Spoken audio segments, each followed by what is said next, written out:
सुप्रभात बच्चों, कैसे हैं आप सब। उम्मीद करती हूँ आप सब अच्छे होंगे। तो बच्चों, आज की कक्षा में हम पढ़ने वाले हैं अध्याय नंबर 11, जिसका शीर्षक है रेड क्रॉस की कहानी। तो बच्चों, इस अध्याय में हम पढ़ेंगे रेड क्रॉस के बारे में। तो सबसे पहले हम देखेंगे कि हमें यहाँ पे कुछ चित्र दिए गए हैं और उन चित्रों के आधार पर हमसे कुछ प्रश्न पूछे गए हैं।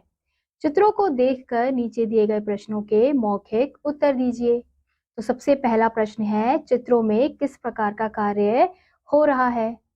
तो हम देख सकते हैं इन चित्रों में रक्तदान का कार्य हो रहा है, यानी कि अपना रक्तदान करने का कार्य यहाँ पे किया जा रहा है। अब अगला प्रश्न है, डॉक्टर रक्तदान से पहले सभी व्यक्तियों के रक्त की जांच और उनका वजन क्यों देख रहे हैं। तो हम देख सकते हैं क्यों देख रहे हैं, ताकि जो व्यक्ति रक्तदान कर रहा है उसको कोई बीमारी तो नहीं है, उसको कुछ प्रॉब्लम तो नहीं है।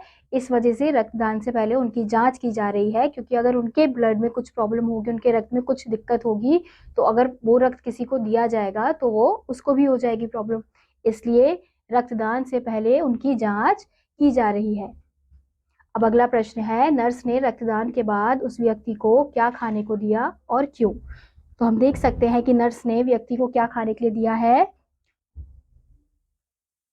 फल खाने को दिया है, जूस पीने को दिया है। क्यों? क्योंकि जो उसने रक्तदान किया है उससे उसकी बॉडी में फिर से खून बने, रक्त बने, उसको कमजोरी महसूस ना हो। इस वजह से नर्स ने व्यक्ति को फल और जूस पीने के लिए दिया है। अब अगला प्रश्न है, रक्तदान को महादान क्यों कहते हैं। क्योंकि रक्तदान यानी कि हम अपना खून किसी को दान कर रहे हैं, तो ये बहुत ही महान काम है। तो बच्चों, इस अध्याय में कुछ शब्दों का प्रयोग किया गया है, जैसे विवशता, विभीषिका, परिणाम, सर्वमान्य और सराहनीय। मनुष्य सदा युद्ध से घृणा करता है, पर युद्ध सदा से उसकी विवशता रही है।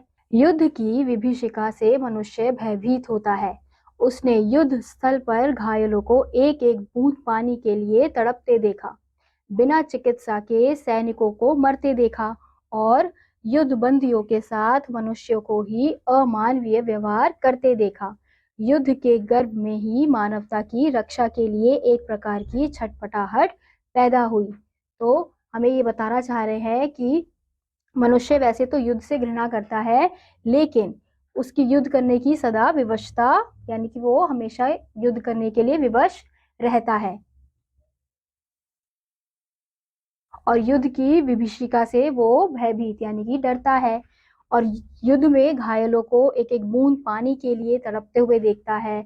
चिकित्सा के बिना सैनिक क्या हो जाते हैं, वहां पे मर जाते हैं। जहाँ पे युद्ध होता है वहां पे अगर चिकित्सा ना हो, डॉक्टर ना हो, हॉस्पिटल ना हो, तो क्या होता है कि सैनिक वहां पे तड़प तड़प कर मर जाते हैं। सन 1960 ईस्वी के दशक में सारे यूरोप में मानवता के प्रति एक नया विचार फैलने लगा।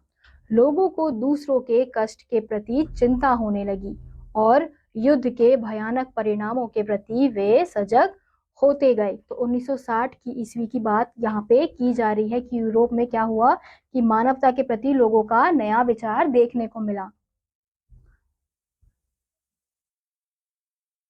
और इसमें हमने देखा कि लोगों को दूसरों के, यानी कि दूसरों के दुख कष्ट के प्रति उन्हें चिंता होने लगी, यानी कि वो परेशान होने लगे और युद्ध के भयानक परिणामों के प्रति सजग होते गए। फिर सन 1863 ईस्वी में जिनेवा वेलफेयर सोसाइटी की सभा हुई। किस प्रकार घायल सैनिकों की सहायता की जाए, युद्ध बंदियों के साथ कैसा बर्ताव हो, इस विषय पर विचार किया गया। 5 सदस्यों की एक अंतर्राष्ट्रीय समिति नियुक्त की गई। उसके संस्थागत स्विस व्यापारी हेनरी ड्यूनेट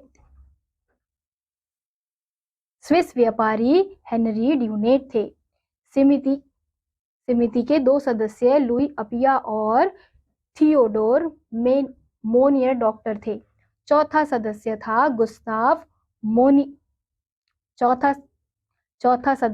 गुस्ताव मोयानियर और 5वां गुइलोम हेनरी ड्यूफोर। स्विट्जरलैंड जैसे एक छोटे से देश के 5 व्यक्तियों के लिए वह एक बहुत ही साहसपूर्ण कदम था। फिर भी 14 देशों में 36 प्रतिनिधि महासभा में भेजे, जो 26 अक्टूबर सन 1863 ईस्वी को संपन्न हुई। एक साल बाद दूसरी महासभा हुई। 15 यूरोपीय देशों के प्रतिनिधियों ने जिनेवा सम्मेलन के निर्णयों के मसौदे पर हस्ताक्षर किए। उसमें 10 प्रमुख बातों का उल्लेख था। उनमें सबसे मुख्य बात थी कि जिन देशों की सरकारों ने इस समझौते पर हस्ताक्षर किए हैं, वे युद्ध के समय घायलों और बीमारों की देखभाल करने के जिम्मेदार होंगे। घायलों की देखभाल करने वालों की हर तरह रक्षा की जाएगी। अस्पताल के उपकरणों और रोगी गाड़ियों पर हमला नहीं किया जाएगा और जितना शीघ्र हो सकेगा एक पक्ष दूसरे पक्ष के सैनिक बंदियों की अदला बदली करेगा। इसी समिति में सफेद पर लाल क्रॉस धन के निशान को तटस्थता का चिन्ह स्वीकार किया गया। एक स्वयंसेवक दल बनाया गया। यह दल कालांतर में रेड क्रॉस सोसाइटी के नाम से विख्यात हुआ। यानी कि जो रेड क्रॉस सोसाइटी है, उसमें क्या कहा गया कि जो घायल व्यक्ति है उन पे हमला नहीं किया जाएगा। जो घायल व्यक्तियों के उपकरण हैं, गाड़ियां हैं, उन पर किसी भी प्रकार का हमला युद्ध के दौरान नहीं किया जाएगा। रेड क्रॉस का उद्देश्य युद्ध के बीच मानवता की रक्षा करना निश्चित किया गया। इस संस्था का पहला योगदान सन 1870 से 1871 ईस्वी में फ्रांस और प्रशिया के समर में हुआ। इसमें 50 लाख बीमारों और घायलों की देखभाल की गई। अफ्रीका में बोअर युद्ध के समय गांधी जी भी इसके एक उत्साही सदस्य थे। वे स्ट्रेचर उठाने वाले की वर्दी पहनते थे, बाजू पर रेड क्रॉस की पट्टी बांधते थे। उस समय उनकी अवस्था मात्र 37 वर्ष की थी। वे दक्षिणी अफ्रीका में भारतीयों के सर्वमान्य नेता थे। यानी कि बोअर युद्ध में गांधी जी ने भी इसमें अपना सदस्य दिखाया, यानी कि वो इसके सदस्य बने और घायलों की रक्षा की। तो उन्होंने भी इस प्रकार का निशान अपने हाथों में लगाया और जो घायल व्यक्ति थे उनकी रक्षा करने का प्रयास उन्होंने भी किया। फिर सन 1906 ईस्वी में दूसरी जिनेवा सभा में समुद्र युद्ध के घायल सैनिकों की सेवा का प्रावधान लागू किया गया। सबसे बड़ा काम युद्ध बंदियों के संदर्भ में किया गया। बंदियों के रिश्तेदार और मित्र उनके संबंध में जानने के लिए तरसते थे। पहले विश्व युद्ध के समय इस सोसाइटी द्वारा एक सूचना केंद्र की स्थापना की गई। उसने इस कार्य को पूरी क्षमता के साथ किया। प्रथम विश्व युद्ध में सेवा के लिए सन 1907 ईस्वी का नोबेल शांति पुरस्कार रेड क्रॉस सोसाइटी को दिया गया। तो रेड क्रॉस सोसाइटी को ये पुरस्कार क्यों दिया गया? क्योंकि उन्होंने युद्ध के दौरान घायल व्यक्तियों की रक्षा करने का फैसला किया था। तो इसके दौरान जो घायल व्यक्ति थे उनको क्या मिल जाता था? दवा खाना मिल जाता था, उनका इलाज हो जाता था और उनमें किसी भी प्रकार का दबाव नहीं होता था युद्ध के दौरान। और उनको कोई भी युद्ध में जो व्यक्ति है उनको कोई भी घायल नहीं कर सकता था। फिर दूसरा विश्व युद्ध पहले से भी अधिक भीषण था। रेड क्रॉस ने लगभग 4.5 लाख टन सामान युद्ध पीड़ितों की सहायता के लिए संग्रह किया और केवल युद्धबंदी संबंधी शुश्रूषा सेवा में 10 करोड़ 40 लाख रुपए खर्च किए गए। सन 1939 ईस्वी में रेड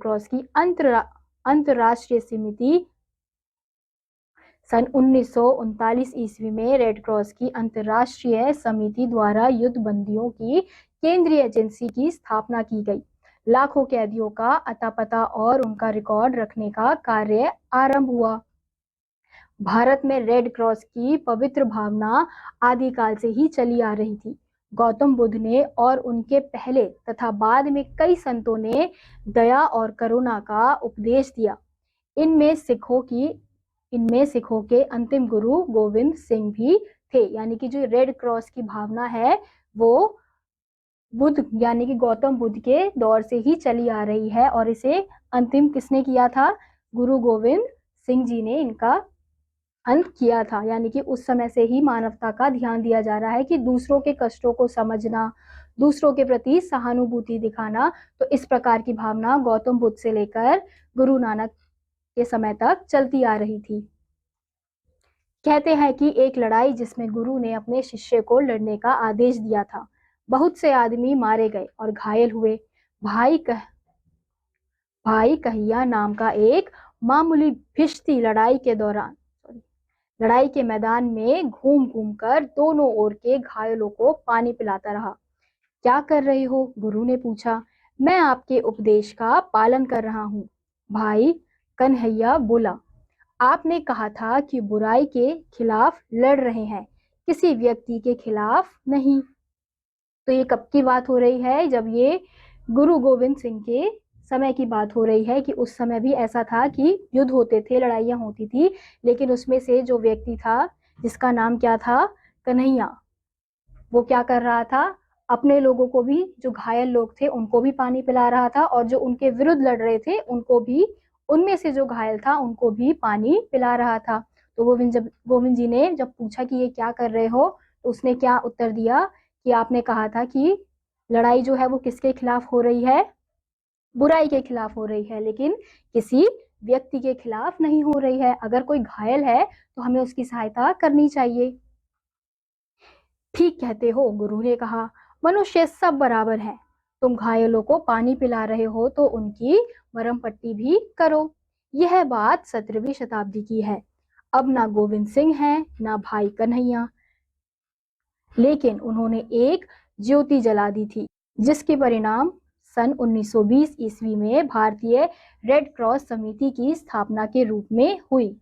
आज देश भर में इसकी 500 शाखाएं एवं उपशाखाएं हैं। इसका मुख्य कार्यालय नई दिल्ली में रेड क्रॉस रोड पर है। यानी कि जो समय जब गुरु नानक का समय था, उस समय से लेकर आज तक ये समिति चलती आ रही है, और ये कब से प्रसिद्ध हुई है? जब से रेड क्रॉस समिति का स्थापना हुई है, तब से इस समिति की जो शाखाएं हैं वो बढ़ती जा रही है। पहले 500 थी, अब कितनी इसकी शाखाएं हैं? 500 शाखाएं हैं, और उप शाखाएं भी उपस्थित है। और इसका मुख्य कार्यालय कहाँ है? दिल्ली में रेड क्रॉस रोड में उपस्थित है। पाकिस्तान की लड़ाई के समय भारतीय रेड क्रॉस ने सराहनीय कार्य किया। पाकिस्तान में बंदी सैनिकों तक डाक पहुंचाई, दुर्घटना में घायल लोगों की चिकित्सा तो की ही, उन्हें नकली हाथ पैर भी लगवाए, सेना में भेजने के लिए सामान एकत्रित किया। लेकिन भारतीय रेड क्रॉस को सबसे बड़ी चुनौती का सामना सन 1971 से 72 ईस्वी में करना पड़ा, जब पूर्वी बंगाल से लगभग 1 करोड़ शरणार्थी भारत आए। कमजोर माताओं और बच्चों के लिए 1000 से भी अधिक केंद्र खोले गए। ढेरों बिस्कुट, दवाइयां, बच्चों के लिए दूध के डिब्बे और कंबल बांटे गए। यानी कि पहले तो पाकिस्तान की जब लड़ाई हुई थी तब रेड क्रॉस ने बहुत सहायता की थी, बहुत सराहनीय कार्य किया था। जो युद्ध में जो घायल व्यक्ति थे उनकी सहायता की थी। फिर उसके बाद जब पूर्वी बंगाल से लगभग 1 करोड़ शरणार्थी आए थे, तब भी उन्होंने क्या क्या किया था? कमजोर माताओं और बच्चों के लिए बिस्कुट, दवाइयां और बच्चों के लिए दूध के डिब्बे, इस प्रकार की सहायता उन्होंने की थी। एक जूनियर रेड क्रॉस की शाखा भी हमारे देश में है, जिसके सदस्य किशोर और किशोरियां होती हैं। वे शपथ लेते हैं, मैं शपथ लेता हूँ कि मैं अपने और दूसरों के स्वास्थ्य की देखभाल करूंगा, बीमारों और मुसीबत में पड़े लोगों की सहायता करूंगा, खासकर बच्चों की, और दुनिया के तमाम बच्चों को अपना दोस्त समझूंगा। इस प्रकार घृणा, द्वेष और युद्धमय संसार में रेड क्रॉस सहानुभूति, प्रेम और सेवा की ज्योति जलाए चल रहा है। यानी कि रेड क्रॉस का एक जूनियर रेड क्रॉस भी है, जिसमें कौन होते हैं, किशोर और किशोरियां होती हैं, यानी कि जो टीनेज के बच्चे होते हैं उनकी बात की जा रही है। और वो इस प्रकार की शपथ लेते हैं कि वो किसकी देखभाल करेंगे, जो बीमार होते हैं, जो बच्चे होते हैं उनकी देखभाल करेंगे। तो इस प्रकार की शपथ ये किशोर और किशोरियां लेते हैं। तो बच्चों, हमें इस अध्याय में रेड क्रॉस के बारे में बताया गया था कि रेड क्रॉस क्या करता है। पहले तो युद्ध के समय में करते थे, तो पहले गौतम बुद्ध से लेकर गुरु गोविंद सिंह तक ये विचार चल रहा था कि हमें दूसरों के प्रति सहानुभूति दिखानी है, चाहे हम सामने वाले से लड़ ही क्यों नहीं रहे हैं, लेकिन अगर वो घायल है, उसको अगर हमारी मदद की जरूरत है तो हमें उसकी मदद करनी है। तो इसी के साथ बच्चों, आज का यह अध्याय यहीं समाप्त होता है। उम्मीद करती हूँ आपको यह अध्याय समझ आया होगा। मैं आपसे मिलूंगी अगली कक्षा में, तब तक के लिए नमस्कार।